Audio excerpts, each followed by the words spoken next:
வளையும் சக மாயை மயக்கில் விழுந்துளையுந் துயரின்னும் உணர்ந்திலையே வளைகொண்ட பிரான் மருகா வடுசூர் களையும் சின வெங்கதிர் வேலவனே. இந்த பாட்டு எதுக்கு அப்படின்னு பார்த்தீங்கன்னா, நம்மளுடைய மாயை அகல. மாயைனா என்னதுங்க அப்படின்னு பார்த்தீங்கன்னா, நம்மளே மாயை தான். நம்மளோட சுற்றி நடக்கிற அத்தனையுமே மாயையில் தான் உட்காந்துருக்கு. இப்போ நீங்கள் பார்த்தீங்கன்னா, வடலூர் வள்ளலார் பொற்சபை சிற்சபை அப்படின்னு சொல்லியிருப்பாங்க. அதில் வந்து பார்த்தீங்கன்னா, அங்கே தரிசனம் ஜோதி தரிசனம் கொடுப்பாங்க. ஜோதி தரிசனம் எப்படி கொடுப்பாங்க அப்படின்னு பார்த்தீங்கன்னா, 7 திரை போட்டிருப்பாங்க. 7 திரையும் கலர் கலராக இருக்கும். சரிங்களா? அதில் வந்து பார்த்தீங்கன்னா, அந்த கலர் வந்து என்னன்னா ஒவ்வொரு மாயையை குறிக்கும். அந்த 7 திரை விலகனாதான் அந்த ஜோதி தரிசனம் தெரியும். அதே போல நம்ம ஆன்மா இருக்கு பார்த்தீங்களா, அந்த ஜோதி மாதிரி பிரகாசமா எரிஞ்சுக்கிட்டு இருக்கு. அந்த ஜோதியை விட பிரகாசமா எரிஞ்சுக்கிட்டு இருக்கு. அதுதான் இறைவன். அருட்பெருஞ்சோதி ஆண்டவர் அவர் தான். அருட்பெருஞ்சோதி ஆண்டவரோட ஒரு துளி தான் நம்ம ஆன்மா. அந்த ஆன்மா உள்ள உக்காந்துருக்கு. ஆனா அதை மறைக்கிறது என்னவா, 7 திரையான மாயை மறைத்து கொண்டு இருக்குது அப்படின்னு சொல்லிட்டு நம்ம வள்ளலார் சொல்றாரு. சரிங்களா?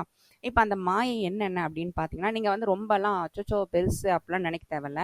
ஃபர்ஸ்ட் மாயை அகலுது அப்படின்றதோட ஸ்டார்ட் என்ன அப்படின்னு பாத்தீங்கன்னா, நீங்க வந்து இது வந்து நல்லது இது கெட்டது அப்படின்றது நீங்க நினைக்க மாட்டீங்க. இப்ப வந்து நிறைய பேர் வந்து என்னன்னு பாத்தீங்கன்னா, இன்னையோட சுச்சுவேஷன்ல நம்ம திங்க் பண்ணோம் அப்படின்னா, ஒரு இன்டர்வியூ போறோம்னு நினச்சிக்கோங்க. நிறைய பேர் வந்து இன்டர்வியூவில் தோத்துருவோம் அப்படின்னு சொல்லிட்டே வந்து நிறைய பேர் வந்து இன்டர்வியூ அட்டன் பண்ண மாட்டாங்க.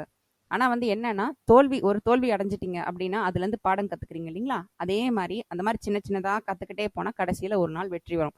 ஸோ அப்போ நீங்கள் இப்படி இந்த கண்ணோட்டத்தில் பார்த்தீங்கன்னா, தோல்வி தான் வெற்றியோட அடிப்படை அப்படின்றது தெரிஞ்சிடும். அப்போ வந்து தோல்வின்னு நீங்கள் பார்க்க மாட்டீங்க. அப்பா நான் கற்றுக்கிட்டேன்னு போகும்போது ஒரு நாள் வெற்றி அடையும். இது வந்து ஃபர்ஸ்ட். அடுத்தது வந்து இன்பம் துன்பம் அப்படின்னு ரெண்டுமே கிடையாது. இன்பமும் துன்பமும் இப்போ வந்து பாத்தீங்கன்னா, ஒரு சின்ன துன்பம் வந்துருச்சு, உடனே அச்சோ எனக்கு துன்பம் இருக்கு அதெல்லாம் ஒன்றும் கிடையாது. ஒரு இன்பம் வேணும்னா இந்த துன்பத்தை அனுபவிச்சுட்டு தான் அதுக்கு அடுத்து இன்பத்தை அனுபவிக்க முடியும். ஏன்னா அதுக்கு இப்போ வந்து நம்ம சாப்பிட்றோம்னு நினைக்கிறோம்னா, அதுக்கு ஒருத்தர் சமைக்கணும், இல்லை நாமளே சமைக்கணும், காய்கறி வெட்டணும், வேக வைக்கணும், அரிசி கழுவணும், இந்த மாதிரி நிறைய இருக்கு இல்லைங்களா? அது பண்ணாதான் நம்மளால ஜாலியா சாப்பாடு சாப்பிட முடியும். அப்போ வந்து எப்ப பார்த்தாலும் நான் ஜாலியா இருக்கணும், எப்ப பார்த்தாலும் நான் சந்தோஷமா இருக்கணும் அப்படின்னா அது வந்து ரொம்ப கஷ்டம். அதுதான் மாயை.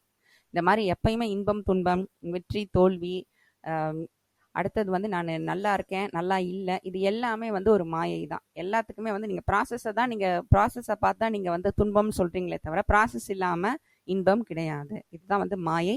அந்த மாயை வந்து நம்மளுக்கு அகலணும், நம்மளுக்கு புரியணும், வாழ்க்கைன்னா என்னன்னு புரியணும் அப்படின்னா என்ன அப்படின்னு புரிஞ்சுக்கணுன்றதுக்காக இந்த பாட்டை திருப்பி திருப்பி சொல்லிட்டு வந்தீங்கன்னா அந்த மாயை அகன்று உங்களுடைய கோல் வந்து நீங்க ரீச் பண்ணிடுவீங்க அப்படின்னு சொல்றாரு. ரெண்டாவது வந்து இதுல என்ன அர்த்தம் அப்படின்னு பாத்தீங்கன்னா, இப்ப வந்து சாமி இருக்காரு, சும்மா இருக்கும் சுகம்னு சொல்வாரு. அதாவது என்னன்னா, அந்த நிலை அடையணும்னா என்னன்னா அதுக்கும் ப்ராசஸ் இருக்கு. இறைவன் வந்து அப்படியே டக்குன்னு கிடைச்சிடுறவர் கிடையாது. இறைவன் வந்து அப்படியே அருட்பெருஞ்சோதி ஆண்டவர் அவ்வளோ ப்ராசஸ். அந்த ப்ராசஸை நீங்க பண்ணிட்டு போனீங்கன்னா லாஸ்ட்ல வந்து அந்த அருட்பெரும் ஜோதி ஆண்டவரை அடைஞ்சிடலாம். அதுதான் வந்து சும்மா இருக்கும் சும்மா அப்படியே அமைதியாக உட்காந்துருப்பாங்க. அப்படியே வந்து எல்லா உலகத்துலயும் நடக்கிற எல்லாமே தெரியும். அது வந்து ரொம்ப பெரிய டாபிக். ஆனா இதுல வந்து நம்ம வாழ்க்கைக்கு நம்மளுடைய லெவல்ல இருக்க மாயை அகல இந்த பாட்டை சொல்லிக்கிட்டே வந்தீங்கன்னா அந்த மாயை அகலும் அப்படின்னு சொல்லிட்டு இங்க வந்து நம்மளுடைய திருப்புகழ்ல சொல்லியிருக்காங்க. மிக்க நன்றி.